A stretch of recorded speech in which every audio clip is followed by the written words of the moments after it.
ध्यान दिया है कि हमारे समाज में कुछ पारिवारिक संबंध धीरे धीरे अदृश्य हो रहे हैं।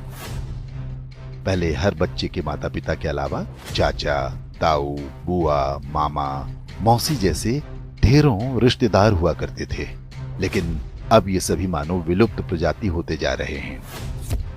भारतीय परिवारों में रक्त के कुल 5 रिश्ते समाप्त होने की कगार पर हैं।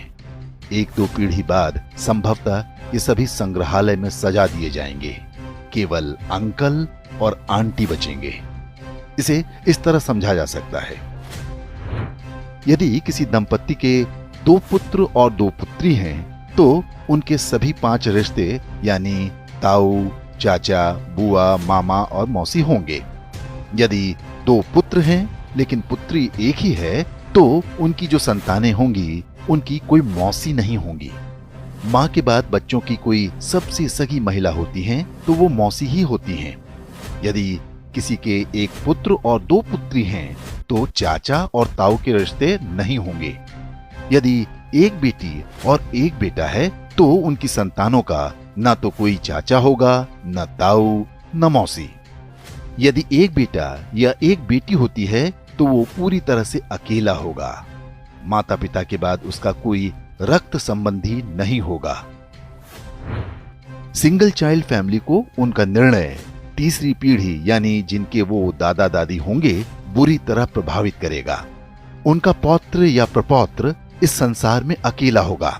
उसे अपने रक्त के रिश्ते की आवश्यकता होगी तो इस पूरे ब्रह्मांड में उसका अपना कोई नहीं होगा।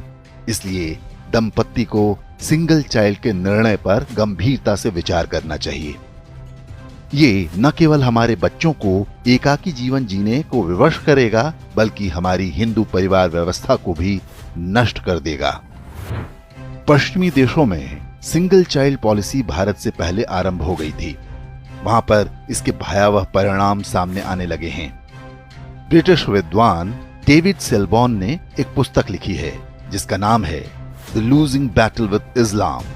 इसमें बताया गया है कि पश्चिमी समाज पर इस्लाम का अधिकार होता जा रहा है और इसका सबसे बड़ा कारण एक शक्तिशाली परिवार व्यवस्था का अभाव है। यूरोपीय देशों में परिवार नाम की संस्था लगभग समाप्त हो चुकी है। लोग विवाह करना पसंद नहीं करते।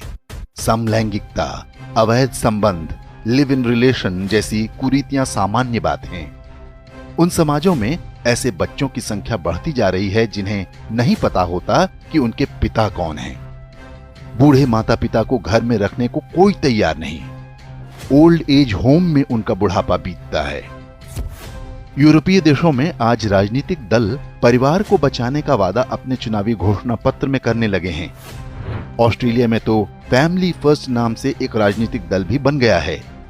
पश्चिमी देशों के समाजशास्त्रियों की सबसे बड़ी चिंता ये है कि परिवार व्यवस्था को कैसे बचाया जाए। इस सब के लिए उनके पास यही सुझाव है कि 1 से अधिक बच्चे पैदा हों। अब यही चुनौती भारतीय समाज के सामने भी खड़ी होने जा रही है।